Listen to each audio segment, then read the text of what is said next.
ابن انشا کی کتاب اردو کی آخری کتاب سے ایک اقتباس۔ کبوتر بڑے کام کا جانور ہے۔ یہ آبادیوں میں، جنگلوں میں، مولوی اسماعیل میرٹھی کی کتابوں میں غرض ہر جگہ پایا جاتا ہے۔ کبوتر کی دو بڑی قسمیں ہیں، نیلے کبوتر، سفید کبوتر۔ نیلے کبوتر کی بڑی پہچان یہ ہے کہ وہ نیلے رنگ کا ہوتا ہے۔ سفید کبوتر بالعموم سفید ہی کا ہوتا ہے۔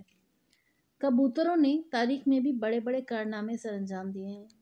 شہزادہ سلیم نے مسمات مہر النساء کو کہ جب وہ ابھی بیبی نور جہاں تھیں، کبوتر ہی تو پکڑایا تھا جو اس نے اڑا دیا اور پھر ہندوستان کی ملکہ بن گئی۔ یہ فیصلہ کرنا مشکل ہے کہ اس سارے قصے میں زیادہ فائدے میں کون رہا، شہزادہ سلیم، نور جہاں یا وہ کبوتر۔ رعایا کا فائدہ ان دنوں کبھی بھی معرض بحث میں نہ آتا تھا۔ پرانے زمانے کے لوگ عاشقانہ خط و کتابت کے لیے کبوتر ہی استعمال کرتے تھے۔ اس کی بڑی مصلحتیں تھیں۔ بعد میں تو آدمیوں کو قاصد بنا کر بھیجنے کا رواج ہوا تو بعض اوقات یہ نتیجہ نکلا کہ مکتوب علیہ یعنی محبوب قاصد ہی سے شادی کر کے بقیہ عمر ہنسی خوشی بسر کر دیتا تھا۔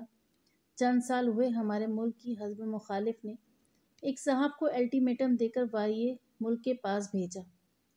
الٹیمیٹم تو راستے ہی میں کہیں رہ گیا۔ دوسرے روز ان صاحب کے وزیر بننے کی خبر اخبار میں آ گئی۔